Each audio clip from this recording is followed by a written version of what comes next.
ನಮ್ಮ ಮೊದಲನೆಯ ಹೆಡ್ಲೈನ್ ಶ್ರೀರಾಮಚಂದ್ರ, ಕೊನೆಯ ಹೆಡ್ಲೈನ್ ಮೂರನೇ ಮದುವೆ. ಮರ್ಯಾದಾ ಪುರುಷೋತ್ತಮ ಏಕಪತ್ನಿ ವ್ರತಸ್ಥ. 5 ಶತಮಾನಗಳ ಕನಸು ನನಸಾಗ್ತಾ ಇದೆ. ಭರತ ಖಂಡವೇ ಕಾಯ್ತಾ ಇತ್ತು ಇಂತಹ ದಿನ ಬರುತ್ತದೋ ಬರುವುದಿಲ್ಲವೋ ಎಂದು. ಬರುತ್ತದೆ, ಬರಬಹುದು ಎಂದು ಕನಸು ಕಂಡ ಬಹುತೇಕ ದೇಹಗಳು ದೇಹಾಂತ್ಯವನ್ನು ಮಾಡಿಬಿಟ್ವು. ಆದರೆ ಉಳಿದುಕೊಂಡಿರುವವರು ನೋಡ್ತಾ ಇದ್ದಾರಷ್ಟೆ. ನಾಳೆ ಒಂದು ದಿನ ಕಳೆದರೆ ಈ 5 ಶತಮಾನಗಳ ಕನಸು ಸಾಕಾರಗೊಳ್ಳುತ್ತೆ.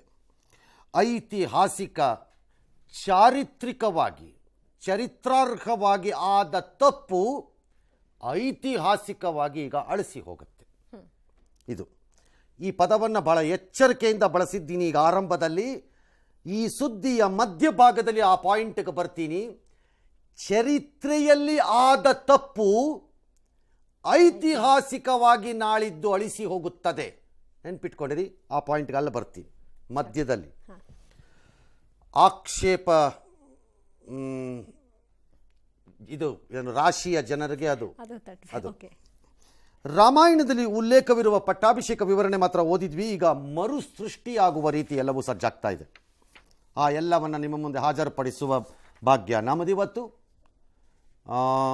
ಅದನ್ನು ಹಾಜರುಪಡಿಸ್ತೀವಿ.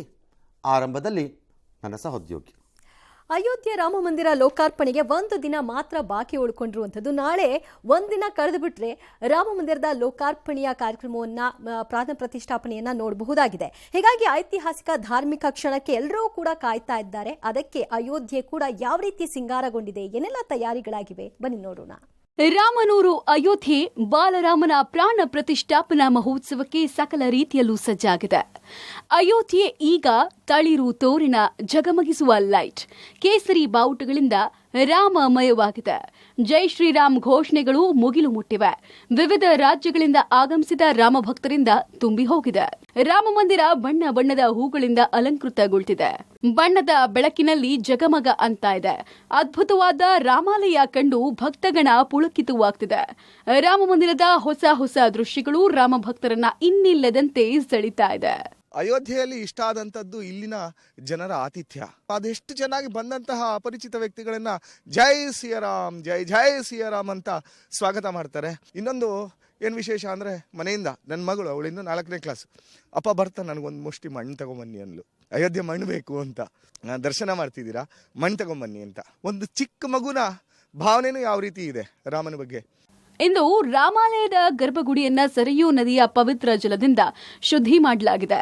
ವಾಸ್ತುಶಾಂತಿ, ಅನ್ನಾದಿವಾಸಂ, ಧಾರ್ಮಿಕ ಕ್ರಿಯೆಗಳನ್ನು ನೆರವೇರಿಸಲಾಗಿದೆ. ಶಕರಾದಿವಾಸಂ, ಫಲಾದಿವಾಸಂ, ಪುಷ್ಪಾದಿವಾಸಂ ಸೇರಿ ಹಲವು ಅನುಷ್ಠಾನಗಳನ್ನು ನಡೆಸಲಾಗಿದೆ. ಅಲ್ಲದೆ ಸಕ್ಕರೆ, ಹಣ್ಣು, ಪುಷ್ಪಗಳಿಂದ ಬಾಲರಾಮನ ವಿಗ್ರಹವನ್ನ ಕೆಲ ಹೊತ್ತು ಇರಿಸಲಾಗಿತ್ತು. ವಿಶೇಷ ಅಂದ್ರೆ ಭಕ್ತರೇ ಅಯೋಧ್ಯೆಯನ್ನ ಸಿಂಗರಿಸುವ ಕಾರ್ಯದಲ್ಲಿ ತೊಡಗಿದ್ದಾರೆ. ಕೆಲವರು ಬಾವುಟ ಕಟ್ಟಿದ್ರೆ, ಇನ್ನು ಕೆಲವರು ರಸ್ತೆ ಮೇಲೆ ರಂಗೋಲಿ ಬಿಡಿಸುತ್ತಿದ್ದಾರೆ. ಸರಯೂ ಘಾಟ್ ಕೂಡ ಬಣ್ಣದ ಬೆಳಕಲ್ಲಿ ಮಿಂದೇಳ್ತಾ ಇದೆ. Shabbir Nidagundi, public TV, Ayodhya. ಇವತ್ತೇ ಇಷ್ಟೊಂದು ಕಲರ್ಫುಲ್ ಆಗಿ ಕಾಣಿಸ್ತಾ ಇದೆ ಸರ್. ಇನ್ನು 22ನೇ ತಾರೀಕು ಅದರ ಹಬ್ಬ ನೋಡೋದೇ ಒಂದು ಚಂದ ಸರ್. ಆಲ್ ರೈಟ್, ನೋಡೋಣ, ಕಣ್ ತುಂಬಿಕೊಳ್ಳೋಣ ನಿಜ ಅಲ್ವಾ. ರಾಮ ಜನ್ಮಭೂಮಿಯಲ್ಲಿ ವಿಗ್ರಹ ಪ್ರಾಣ ಪ್ರತಿಷ್ಠಾಪನಾ ಮಹೋತ್ಸವಕ್ಕೆ ಮೊದಲೇ ಅಯೋಧ್ಯೆ ರಾಮನ ವಿಗ್ರಹ ರೂಪ ಈಗ ಹೊರಗೆ ಬಂದಿತ್ತು. ಗರ್ಭಗುಡಿಗೆ ಬಾಲರಾಮನ ವಿಗ್ರಹವನ್ನ ಸೇರಿಸುವ ಮೊದಲೇ ಕಣ್ಣಿಗೆ ಯಾವುದೇ ಪಟ್ಟಿ ಕಟ್ಟಿಲ್ಲದ ರಾಮನ ವಿಗ್ರಹದ ಫೋಟೋಗಳು ಸಾಕಷ್ಟು ವೈರಲ್ ಆದವು. ಇದನ್ನ ಶ್ರೀರಾಮ ಜನ್ಮಭೂಮಿ ತೀರ್ಥ ಟ್ರಸ್ಟ್ ಗಂಭೀರವಾಗಿ ಪರಿಗಣಿಸಿದೆ. ಈ ಬಗ್ಗೆ ಪ್ರಧಾನ ಅರ್ಚಕ ಸತ್ಯೇಂದ್ರ ದಾಸ್ ತೀವ್ರ ಅಸಮಾಧಾನವನ್ನು ವ್ಯಕ್ತಪಡಿಸಿದ್ದಾರೆ. ಈ ಬಗ್ಗೆ ತನಿಖೆ ನಡೆಸಬೇಕು, ತಪ್ಪಿತಸ್ಥರ ವಿರುದ್ಧ ಕ್ರಮ ತೆಗೆದುಕೊಳ್ಳಬೇಕು ಅಂತ ಒತ್ತಾಯಿಸಿದ್ದಾರೆ. ಈ ಬೆನ್ನಲ್ಲೇ ಟ್ರಸ್ಟ್ ಆಂತರಿಕ ವಿಚಾರಣೆಯನ್ನ ನಡೆಸಿದೆ. ಇನ್ನು ದೇಗುಲದ ಪ್ರಧಾನ ಅರ್ಚಕ ಸತ್ಯೇಂದ್ರ ದಾಸ್ ಉತ್ತರಾಧಿಕಾರಿ 23 ವರ್ಷದ ಮೋಹಿತ್ ಪಾಂಡೆ ಆಯ್ಕೆಯಾಗಿದ್ದಾರೆ. ಅಂದ ಹಾಗೆ ಪ್ರಾಣ ಪ್ರತಿಷ್ಠಾಪನೆಗೂ ಮುನ್ನ ಬಾಲರಾಮನಿಗೆ ನೇತ್ರ ಮಾಂಗಲ್ಯ ಬಾಕಿ ಇದೆ. ಆಲ್ ರೈಟ್, ನೇತ್ರ ಮಾಂಗಲ್ಯ ಏನು ಅನ್ನೋದು ನೋಡೋಣ ಸರ್, ಅದರ ವಿವರಣೆ ನೋಡೋಣ. ಆದರೆ ಒಂದು ಅಂಶ, ಯಾರು ಸುಖಕ್ಕಿರಿ ಎನ್ಕ್ವೈರಿ ಮಾಡ್ತಾ ಇದ್ದೀರಿ? ಏನು ಮಾಡ್ತೀರಿ ಆ ಎನ್ಕ್ವೈರಿ ಮಾಡಿಕೊಂಡು ಪಿಂಕ್ ಹಾಕೊಂಡು ನೆಕ್ಕೊಳ್ಳೋಕ್ಕೆ? ಆಗೋಗಿದೆ, ಜನಕ್ಕೆ ಬಂದಾಯ್ತದು, ಜನಕ್ಕೆ ತಲುಪಾಯ್ತದು. ಸೋ ವಾಟ್, ಈಗ ಆಗೋಗಿದೆ. ಈಗ ಯಾರೋ ಅವತ್ತು ದಾರಿ ನನ್ನ ಹುಡುಗರುಗಳು, ನನ್ನ ಕೊಲೀಗಗಳು ರಸ್ತೆ ನಿಂತ್ಕೊಂಡು ಜನರ ಜೊತೆ ಮಾತಾಡ್ತಾರೆ, ಇದರ ದೈವಾನುಗ್ರಹ ಆಗೋಗಿದೆ ಅಂತ. ಆಗೋಗಿದೆ ಅಷ್ಟೇ, ಏನು ಮಾಡೋಕ್ಕಾಗಲ್ಲ. ಬಿಟ್ಬಿಡಿ, ಮುಂದಿನ ಕೆಲಸ ನೋಡ್ಕೊಂಡು ಮುಂದಕ್ಕೆ ಹೋಗಿ. ಕೆಲವರು ಉತ್ಸಾಹದಲ್ಲಿ ಮಾಡ್ಬಿಟ್ಟಿರ್ಬೋದು. ಸಾಲ್ ರೈಟ್ ಆಗೋಯ್ತೀಗ ಅದು. ಅದನ್ನ ಹಿಡ್ಕೊಂಡು ಏನು ಮಾಡ್ತೀರಿ, ಗಲ್ಗಾಗ್ತೀರಾ? ಎಂಥದೋ ಇಲ್ಲ. ಏನಿದು ನೇತ್ರಮಾಂಗಲ್ಯ? ನೋಡ್ಬೇಕು ಸರ್. ನೇತ್ರಮಾಂಗಲ್ಯ ಅಂತಂದರೆ ಇದು ಇಂಪಾರ್ಟೆಂಟ್. ನಿನ್ನೆ ನಾನು ನ್ಯೂಸಲ್ಲಿ ಹೇಳ್ತಾ ಇದ್ದೆ, ವಿಗ್ರಹವನ್ನು ನಿಮ್ಮ ಮುಂದೆ ವರ್ಣಿಸುವ ಸಂದರ್ಭದಲ್ಲಿ ಇದು ಎಂದು ತೆಗೆದಿರುವುದೋ ಈ ಚಿತ್ರ ನನಗೆ ಗೊತ್ತಿಲ್ಲ, ಈ ಫೋಟೋ ಇದೇ ಅಂತಿಮವೋ ಗೊತ್ತಿಲ್ಲ, ಈಗಲೂ ಕಣ್ಣು ಮುಚ್ಚಿದೆ ಅಂತ ನಾನು ನಿನ್ನೆ ಅಂದೆ. ಅದು ನನ್ನ ಅನುಮಾನದಲ್ಲಿ ಹೇಳಿದ್ದಿದ್ದು, ಏನು ಅಪೂರ್ವ ಪಾಂಡಿತ್ಯದಿಂದ ಏನು ಹೇಳಿದ್ದಿದ್ದಲ್ಲ, ಅದು ಕಾಮನ್ ಸೆನ್ಸ್ ಅನುಮಾನದಲ್ಲಿ ಹೇಳಿದ್ದೆ ಅದನ್ನಷ್ಟೇ. ಈ ಮೂರ್ತಿ ಪರಿಪೂರ್ಣವಲ್ಲ ಅಂತ ಹೇಳ್ತಾ ಇದ್ದಾರೆ. ಹೇಗೆ? ಅದಕ್ಕೆ ನೇತ್ರಮಾಂಗಲ್ಯ ಕಾರ್ಯ ಇನ್ನೂ ಬಾಕಿ ಇದೆ. ಪ್ರಾಣ ಪ್ರತಿಷ್ಠಾಪನೆಯ ವೇಳೆ ಕಣ್ಣುಗಳನ್ನು ಶಿಲ್ಪಿ ಗರ್ಭಗುಡಿಯ ಒಳಗಡೆಯೇ ಬಿಡಿಸುತ್ತಾರೆ. ಇದಕ್ಕೆ ವಿಶೇಷವಾದ ಒಂದು ಚಿನ್ನದ ಉಳಿಯನ್ನು ಅವರು ಉಪಯೋಗಿಸುತ್ತಾರೆ. ಈ ಪ್ರಕ್ರಿಯೆಯನ್ನೇ ನೇತ್ರಮಾಂಗಲ್ಯ ಅಂತ ವರ್ಣನೆಯಲ್ಲಿ ಈಗ ಹೇಳ್ತಾ ಇದ್ದಾರೆ. All right. ಆನಂದ ಕುಮಾರಸ್ವಾಮಿಯನ್ನವರು ದಿ ಮೆಡಿವಿಯಲ್ ಸಿನ್ಹಲೀಸ್ ಆರ್ಟ್ ಅನ್ನೋ ಕೃತಿಯಲ್ಲಿ ಇದನ್ನೆಲ್ಲ ಉಲ್ಲೇಖ ಮಾಡಿದ್ದಾರಂತೆ. ಅಂದರೆ ಹೇಗೆ ಪ್ರಾಣ ಪ್ರತಿಷ್ಠಾಪನೆ ಅನ್ನುವ ಪ್ರಕ್ರಿಯೆ ವಿಧಿವಿಧಾನಗಳೆಲ್ಲ ಹೇಗೆ ನಡೆಯುತ್ತವೆ ಅನ್ನೋದನ್ನು ಇಲ್ಲಿ ಹೇಳಿದ್ದಾರಂತೆ. ಅಂದರೆ ನಾಳಿದ್ದು ಏನು ಹಳದಿ ಬಟ್ಟೆ, ಶ್ರೀಗಂಧ ಮತ್ತು ಜೇನುತುಪ್ಪ ಮತ್ತು ಹಳದಿ ಎಲ್ಲ ಹಾಕಿ ಕಟ್ಟಿ ಈಗ ಕ್ಲೋಸ್ ಮಾಡಿದರೆ, ತೆಗೆದಾಗ ನಿಮಗೆ ಅವನ ನೇತ್ರ ದರ್ಶನವಾಗತ್ತೆ, ನೈಜವಾದ ನೇತ್ರ ದರ್ಶನ ಅಂತ ಅಲ್ವಾ? ಎಲ್ಲ ಮುಖಗಳಿಗೂ ಅಷ್ಟೇ. ಕೆನ್ನೆ ಹೆಂಗಿತ್ತು, ಕೆಂಪು ಟೊಮಾಟೊ ಟೈಪ್ ಅಲ್ಲ. ಬುರ್ಡೆ ಹೆಂಗಿತ್ತು, ಕುಂಬಳಕಾಯಿ ಥರ ಗುಂಡಕ್ಕೆ ಅಲ್ಲ, ಅದ್ಯಾವುದೂ ಅಲ್ಲ. ಕಿವಿ ಹೇಗಿತ್ತು ಅಲ್ಲ, ಮುಖಕ್ಕೆ ಅಂದವೇ ಕಣ್ಣುಗಳು. ಹಾಗಾಗಿ ಅದು ನಾಳೆ ತೆಗೆದಾಗ ನೋಡೋಣ. All right. ಇನ್ನು ಯಾಕೆ ಇದು ಬಂತು ಅನ್ನೋಕ್ಕೆ ಒಂದು ಐತಿಹ್ಯದಲ್ಲಿ ಬಂದಿರೋವಂಥದ್ದು ಒಂದು. ಸಾಮಾನ್ಯವಾಗಿ ಶಿಲ್ಪಿಯನ್ನು ಅಂದಿನ ಕಾಲಗಳಲ್ಲಿ ರಾಜ ಮಹಾರಾಜರುಗಳು ಯಾರೋ ನೇಮಕ ಮಾಡ್ತಿದ್ರು, ಯಾರೋ ಒಬ್ಬರು ನೇಮಕ ಮಾಡೋರಲ್ಲ.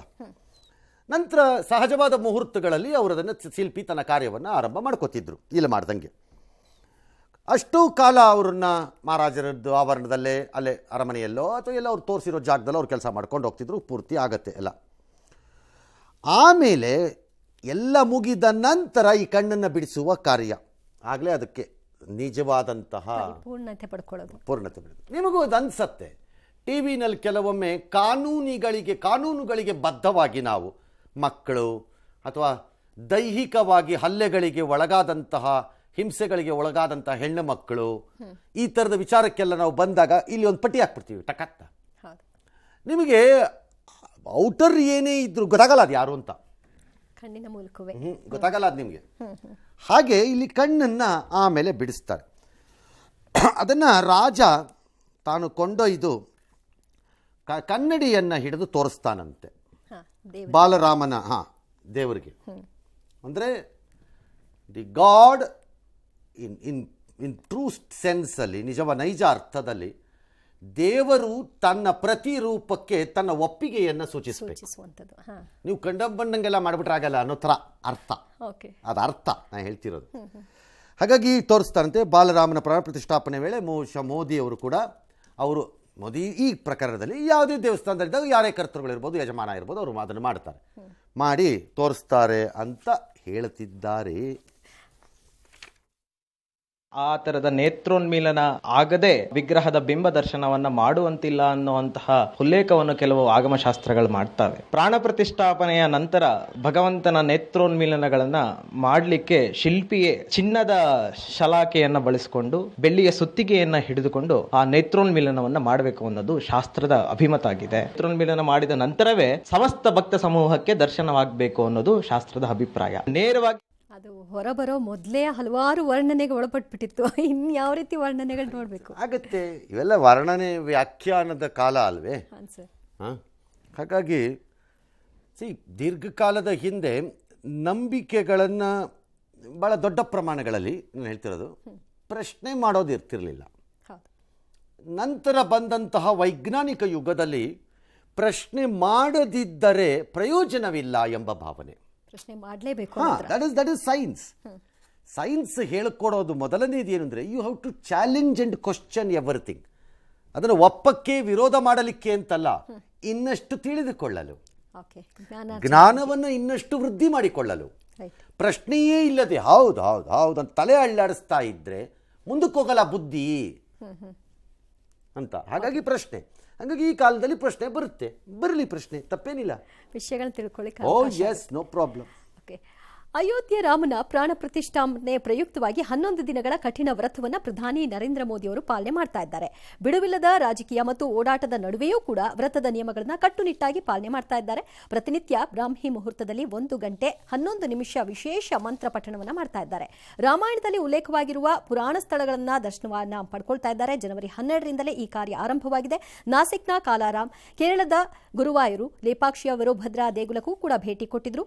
ಮೋದಿ ಇಂದಿನಿಂದ 2 ದಿನ ತಮಿಳುನಾಡಿನ ದೇವಾಲಯಗಳಿಗೆ ಭೇಟಿ ಕೊಡ್ತಾ ಇದ್ದಾರೆ. ಇಂದು ತಿರುಚಾರಪಳ್ಳಿಯ ರಂಗನಾಥ ಸ್ವಾಮಿ ದೇವಾಲಯಕ್ಕೆ ಭೇಟಿ ನೀಡಿ ಕಂಬರಾಮಾಯಣದ ಶ್ಲೋಕಗಳನ್ನು ಆಲಿಸಿದ್ದಾರೆ. ದೇಗುಲದ ಆನೆಯಿಂದ ಆಶೀರ್ವಾದವನ್ನು ಪಡೆದುಕೊಂಡಿದ್ದಾರೆ.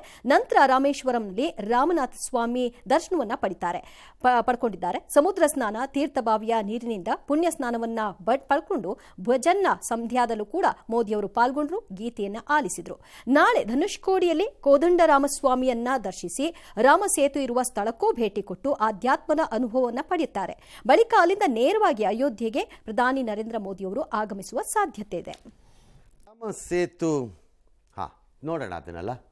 ನಾಳೆ ರಾಮ ಸೇತು ಇದು ಆ ಸ್ಥಳ, ಅದು ಆರಂಭದ ಸ್ಥಳದಿಂದ ನೇರವಾಗಿ ಅಯೋಧ್ಯೆಗೆ ಬರ್ತಾರೆ ಅವರು.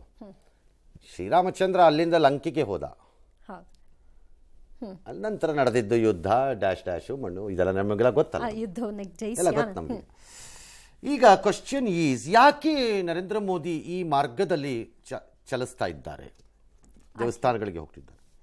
ಹಾಗೆ ನೋಡಿದರೆ ಇವತ್ತು ಭೇಟಿ ಕೊಟ್ಟಂತಹ ಶ್ರೀರಂಗಂದು ದೇವಸ್ಥಾನ ಏನಿದೆ, ಇದು ಐತಿಹ್ಯದ ಪ್ರಕಾರದಲ್ಲಿ ಅಯೋಧ್ಯೆಗೆ ನಂಟಿರುವಂಥದ್ದೇ ಪ್ರಸ್ತಾಪಗಳಲ್ಲಿ ಆ ದೇವಸ್ಥಾನಕ್ಕೆ.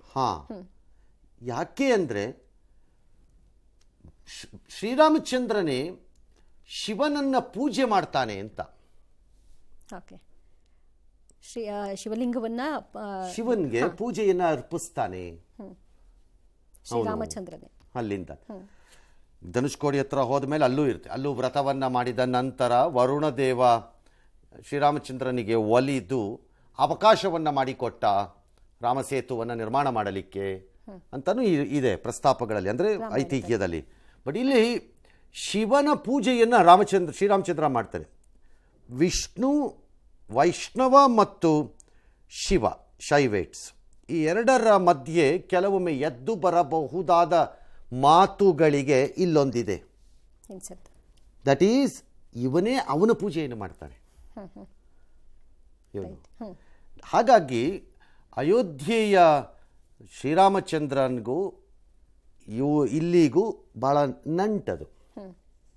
ಹಾಗಾಗಿ ಬಹುಶಃ ಮೋದಿಯವರು ಎಲ್ಲವನ್ನು ಆಯ್ಕೆ ಮಾಡಿಕೊಂಡು ಆ ಮಾರ್ಗವಾಗಿ ಅವರು ಹೋಗ್ತಾ ಇದ್ದಾರೆ ಅಂತ ಅನ್ಸುತ್ತೆ. ಸೋಮವಾರ ಬೆಳಿಗ್ಗೆ 10:55 ಅವರು ಎಲ್ಲಿಂದ ತಮಿಳುನಾಡಿನಿಂದ ನೇರವಾಗಿ ಅಯೋಧ್ಯೆಗೆ ಪ್ರಯಾಣವನ್ನು ಮಾಡ್ತಾರೆ. 11ರಿಂದ ಮಧ್ಯಾಹ್ನ 12ರವರೆಗೆ ಸಮಯವನ್ನು ಕಾಯ್ದಿರಿಸಿಕೊಂಡಿದ್ದಾರೆ. ಅವ್ರದ್ದು ದಿನಚರಿ ಹೇಳ್ತಾ ಇರೋದು ನಾನು ಸೋಮವಾರದ್ದು ಹೇಗಿರುತ್ತೆ ಅಂತ. ನಾಳೆ ಅವರು ಹೋಗ್ಬಿಡ್ತಾರೆ, ನಾಳೆ ಹೋಗ್ತಾರೆ ಸಂಜೆ. ಅದಾದ್ಮೇಲೆ ಏನು ಬಂದಿಲ್ಲ ಅಲ್ಲಿ ಏನು ಮಾಡ್ತಾರೆ ಅಂತ. ಸೋಮವಾರದ್ದು ನಾವು ಹೇಳ್ತಾ ಇರೋದು. 12:05ರಿಂದ ಪ್ರಾಣ ಪ್ರತಿಷ್ಠಾಪನಾ ಪೂಜೆ ಪ್ರಾರಂಭ ಆಗುತ್ತೆ, ಅದ್ರಲ್ಲಿ ಭಾಗಿಯಾಗ್ತಾರೆ. 55ರವರೆಗೆ ಆ ಮಹೋತ್ಸವದಲ್ಲಿ ಅವರು ಆಗ್ತಾರೆ ಸಹಜವಾಗಿ. 1 ಗಂಟೆಯಿಂದ 2 ಗಂಟೆಯವರೆಗೆ ಒಂದು ಸಾರ್ವಜನಿಕ ಕಾರ್ಯಕ್ರಮವನ್ನು ಇಟ್ಕೊಂಡಿದ್ದಾರೆ. ಬಹುಶಃ ಸಾರ್ವಜನಿಕ ಕಾರ್ಯಕ್ರಮ ಅಂದರೆ ಅಲ್ಲಿ ನೆರೆದಿರುವ ಜನರನ್ನು ಉದ್ದೇಶಿಸಿ, ನೆರೆದಿರುವ ಜನ ಅಂತಂದರೆ ಯಾರು, ಎಲ್ಲ ಗಣ್ಯಾತಿ ಗಣ್ಯರು ಯಾರಿದ್ದಾರೋ ಅವರನ್ನು ಉದ್ದೇಶಿಸಿ ಇರಬೇಕು.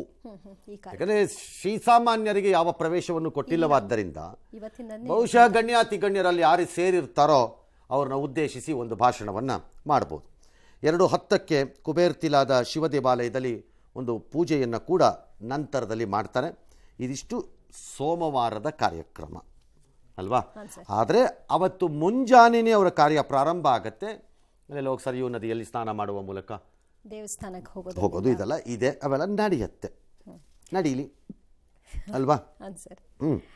ಇನ್ನು ಅಯೋಧ್ಯೆಯಲ್ಲಿ ರಾಮಲಲ್ಲಾ ಪ್ರಾಣ ಪ್ರತಿಷ್ಠಾಪನಾ ಮಹೋತ್ಸವ ಇದೆ. ಆ ಮಹೋತ್ಸವಕ್ಕಾಗಿ ಎಲ್ಲರೂ ಕೂಡ ದೇಶದಿಂದ ಗಣ್ಯಾತಿಗಣ್ಯರು ಬರ್ತಾ ಇದ್ದಾರೆ. ಗಣ್ಯಾತಿಗಣ್ಯರು ಬರ್ತಾರೆ ಅಂತಂದ್ರೆ ಸಹಜವಾಗಿ ಅಲ್ಲಿ ವಿವಿಐಪಿಗಳಿಗಾಗಿ ಭದ್ರತೆಯನ್ನು ಕೂಡ ಹೆಚ್ಚು ಮಾಡಿಕೊಳ್ಳಲಾಗುತ್ತೆ. ಅದು ಇವತ್ತಿನಿಂದಲೇ ಆರಂಭಗೊಂಡಿದೆ. ಹೇಗಿದೆ ಭದ್ರತೆ ನೋಡು. ರಾಮ ಮಂದಿರ ಕಾರಣಕ್ಕಾಗಿ ಅಯೋಧ್ಯೆ ನಗರಿ ದೇಶದ ಕೇಂದ್ರ ಬಿಂದುವಾಗಿ ಮಾರ್ಪಟ್ಟಿದೆ. ದೇಶ ವಿದೇಶಗಳ 11,000 ವಿವಿಐಪಿಗಳು ರಾಮನೂರಿಗೆ ಆಗಮಿಸುವ ಕಾರಣ ಗರಿಷ್ಠ ಭದ್ರತೆ ಒದಗಿಸಲಾಗಿದೆ. ಭೂಮಿ, ನೀರು, ವಾಯು ಪ್ರದೇಶದಲ್ಲಿ ತೀವ್ರ ನಿಗಾ ಇರಿಸಲಾಗಿದೆ. ಅಯೋಧ್ಯೆ ಮೇಲೆ ದಾಳಿ ನಡೆಸುವುದಾಗಿ ಖಲಿಸ್ತಾನಿ ಉಗ್ರ ಪನ್ನೂನ್ ಎಚ್ಚರಿಕೆ ಮೇಲೆ ಎಚ್ಚರಿಕೆ ನೀಡುತ್ತಿದ್ದಾನೆ. ಇದರ ಜೊತೆ ಪಾಕಿಸ್ತಾನದ ಭಯೋತ್ಪಾದಕ ಸಂಘಟನೆ ಜೈಷ್ ದಾಳಿ ನಡೆಸುವ ಸಂಭವ ಇದೆ ಅಂತ ಗುಪ್ತಚರ ಪಡೆಗಳು ಎಚ್ಚರಿಸಿವೆ. ಹೀಗಾಗಿ ಅಯೋಧ್ಯೆಯಲ್ಲಿ ಗರಿಷ್ಠ ಮಟ್ಟದ ನಿಗಾ ವಹಿಸಲಾಗಿದೆ. ರಾಮ ಮಂದಿರದ ಬಳಿ 3 ಹಂತದ ಭದ್ರತೆ ಏರ್ಪಾಡು ಮಾಡಲಾಗಿದೆ. ಅಯೋಧ್ಯ ನಗರಿಯಲ್ಲಿ ಭದ್ರತಾ ಪಡೆಗಳ ಪ್ಯಾಟ್ರೋಲಿಂಗ್ ಹೆಚ್ಚಾಗಿದೆ. ಸರಯೂ ನದಿಯಲ್ಲಿ ಸೆಕ್ಯೂರಿಟಿ ಬೋಟ್ಗಳು ಸಂಚರಿಸುತ್ತಿವೆ. ಡ್ರೋನ್ಗಳ ಮೂಲಕ ವೈಮಾನಿಕ ನಿಗಾ ಕೂಡ ಇರಿಸಲಾಗಿದೆ. ಅಯೋಧ್ಯೆ ನಗರಿಯ ಮುಖ್ಯ ವೃತ್ತ ಲತಾ ಮಂಗೇಶ್ಕರ್ ವೃತ್ತವಂತೂ ಭಯೋತ್ಪಾದನಾ ನಿಗ್ರಹ ದಳದ ಕಮಾಂಡೋಗಳಿಂದ ತುಂಬಿ ಹೋಗಿದೆ. ಎಲ್ಲರ ಚಲನವಲನಗಳ ಮೇಲೆ ತೀವ್ರ ನಿಗಾ ಇರಿಸಲಾಗಿದೆ. ನಿಗಾ ನೆರಳಿನಲ್ಲಿ ರಾಮ ಮಂದಿರ. ಪ್ರಧಾನಿ ಭದ್ರತಾ ಕರ್ತವ್ಯಕ್ಕೆ ಎಸ್ಪಿಜಿ ಸಿಬ್ಬಂದಿ, 100 ಮಂದಿಯ ಎಸ್ಎಸ್ಎಫ್ ಕಮಾಂಡೋ ಪಡೆ. ಮಂದಿರ ಪರಿಸರದಲ್ಲಿ ಎಸ್ಎಸ್ಎಫ್ ಗಸ್ತು, ಒಟ್ಟು 1,400 ಮಂದಿ. ಮಂದಿರದ ಹೊರಗೆ ಸಿಆರ್ಪಿಎಫ್ ಯೋಧರ ಭದ್ರತೆ. ಮಂದಿರ ಹೊರಗಿನ ರೆಡ್ ಝೋನ್ನಲ್ಲಿ ವಿಎಸಿ ಸಿವಿಲ್ ಪೊಲೀಸ್. ಅಯೋಧ್ಯೆಯಲ್ಲಿ ಒಟ್ಟು 25,000ಕ್ಕೂ ಹೆಚ್ಚು ಸಿಬ್ಬಂದಿ ನಿಯೋಜನೆ. ಡ್ರೋನ್, ಸಿಸಿಟಿವಿ, ಎಐ ತಂತ್ರಜ್ಞಾನದ ಮೂಲಕ ನಿಗಾ. ಒಟ್ನಲ್ಲಿ ಯಾರಿಗೂ ಏನೂ ತೊಂದರೆ ಆಗಬಾರದು, ಎಲ್ಲ ಸಾಂಗವಾಗಿ ನೆರವೇರಬೇಕು. ಹಾಗೆ ಸಿದ್ಧತೆಗಳು ನಡೆದಿವೆ. ಇನ್ನು ರಾಮ ಮಂದಿರದ ಬಗ್ಗೆ ತಪ್ಪು ಮಾಹಿತಿ ಹಬ್ಬಿಸಿದ್ರೆ ಜೈಲು ಗ್ಯಾರಂಟಿ ಅಂತ ಕೇಂದ್ರ ಸರ್ಕಾರ ಎಚ್ಚರಿಸಿದೆ. Shabbir, public TV, Ayodhya. ಖ್ಯಾತೆ ಎತ್ತಕ್ಕೆ ಕಿತಾಪತಿ ಮಾಡೋಕ್ಕೆ ಕೈಯಲ್ಲಿದೆ ಅಂತ ಚುಚ್ಕೊಂಡು ಕೂತ್ಬಿಟ್ಟಿದ್ರೆ ಅದನ್ನು ನೋಡ್ಕೊಂಡು ಇನ್ನು ಅವನು ಅದನ್ನು ಪರ್ವಾಲ್ಡ್ ಅನ್ಬಿಟ್ಟು ಮತ್ತೆ ಚುಚ್ತಾ ಕೂತ್ರೆ ಅದಕ್ಕೆ ಸರಿಯಾಗಿದೆ. ಹಂಗೆಲ್ಲ ಮಾಡೋದಾದ್ರೆ ತಗಲಾಕಬೇಕು ಯಾರು ಮಾಡಿದವರು. ಒಂದು ಒಳ್ಳೆ ಕಾರ್ಯ ಆಗ್ತಾ ಇರಬೇಕಾದ್ರೆ 10 ವಿಘ್ನಗಳಿದ್ದೇ ಇರುತ್ತಲ್ಲ, ಏನು ಮಾಡೋದು.